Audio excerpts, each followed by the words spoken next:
Welcome to The Explainer. Today we're diving into a topic that is, honestly, pretty heavy, but absolutely fascinating. We're talking about romantic loyalty. It's this deeply painful concept that pretty much all of us grapple with at some point, right?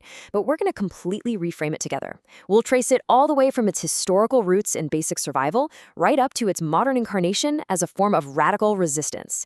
It's quite the journey, so settle in and let's get started. So, why exactly does losing someone feel like losing yourself? I think we just need to validate right out of the gate how existentially terrifying modern breakups really are.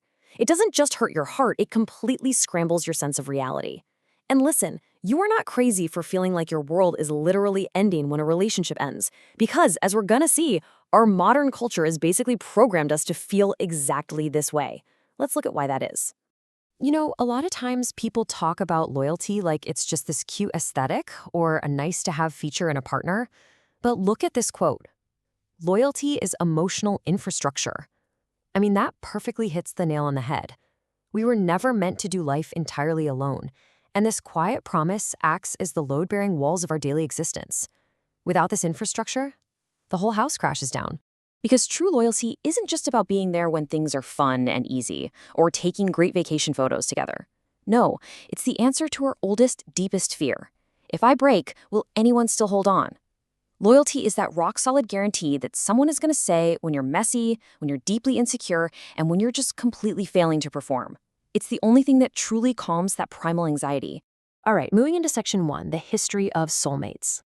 To really understand this pressure, we have to look back. Historically speaking, marriage was basically an economic contract. It was like a corporate merger involving land, basic survival, and, maybe a few goats. Sure, feelings mattered, but they definitely weren't the point of the arrangement. But over time, religion and sweeping love stories entered the chat, elevating the idea of romance. And then finally, modern therapy culture emerged, and that glorified this idea of deep, exclusive, life-defining love. So gradually, we turned the couple into the ultimate, primary place to find all our meaning, safety, and validation. Think about how wild that shift is. It used to be that your identity was strongly anchored in your specific village role, your religion, your extended family. You knew exactly who you were based on your community. But today, we ask our romantic partner to carry all of that weight, just one person. We look at them and ask, am I lovable? Am I special? Who even am I in this relationship? And because our identity is now so incredibly wrapped up in the relationship, a breakup feels way less like just losing a partner and more like losing a whole version of yourself that only ever existed with them. Like this quote says, when we ends, it feels like me ends. The loss is total because they were essentially holding up your entire sense of self. Which brings us to section 2, Freud, ego, and betrayal. Okay, let's peel back some psychological layers here using Freud's model of the psyche. You've got the id, right? That's the part that wants comfort, connection, and novelty, and it wants it right now. Then you have the superego. That's the internalized moral voice of culture telling you, hey, good people are loyal, cheating is terrible. And stuck right in the middle of all that is the ego. Loyalty sits exactly in the middle of this massive tug of war, with the ego frantically trying to juggle desire and guilt, all just to build a stable identity as a quote-unquote good partner. So when that ego's super delicate balance completely shatters because someone leaves or betrays you, it is utterly devastating. See, our culture implicitly teaches us that being chosen equals being worthy. So being left feels like a final verdict on your value. It feels like absolute, undeniable proof that you are simply not enough. It's a total gut punch. Okay, let's dive into section 3, the psychology of attachment. You see, your psyche doesn't just bond with generic placeholders. It doesn't just need a person. It specifically needs that person. But why? Well, first, it's repetition. They've seen you through multiple messy versions of yourself. Second, familiarity. Even the highly specific way the two of you fight feels uniquely known and weirdly safe. And third, attunement. They just get your inner world in a way nobody else does. And that hyper-specific bonding is exactly why we struggle so hard to just move on like people tell us to. When a partner leaves, you aren't just replacing a role on a roster. You are losing an inner home.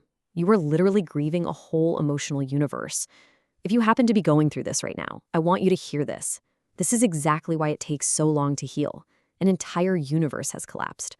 Let's zoom way out for section 4, love in late capitalism.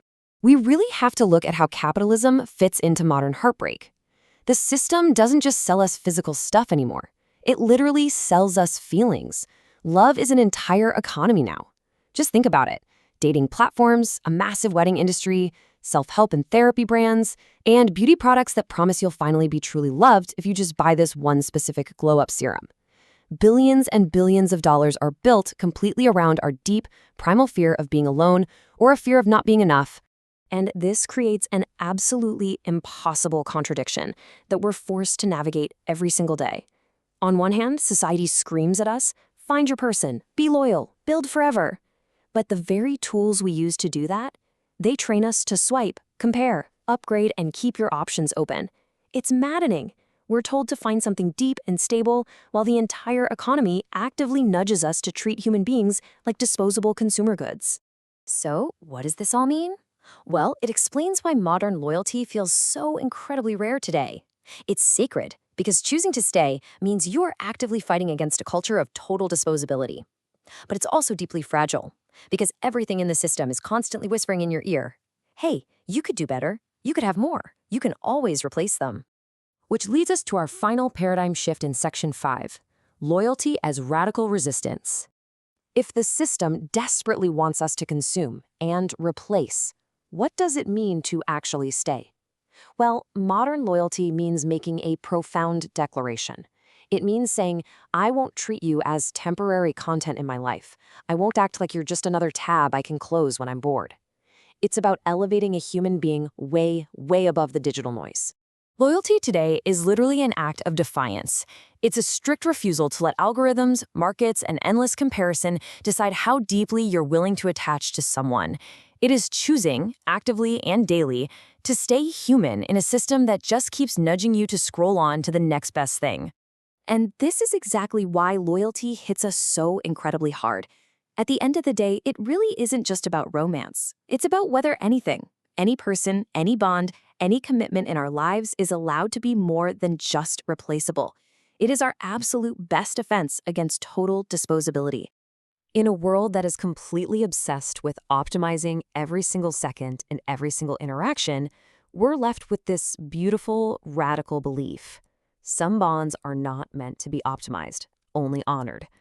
Choosing to simply honor a bond without looking for an upgrade, that is a breathtakingly rebellious act. Which leaves us with this final, lingering question to ponder.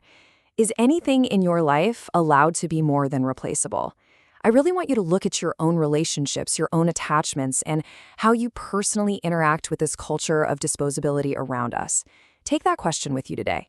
Thanks so much for joining me for this explainer, and keep learning.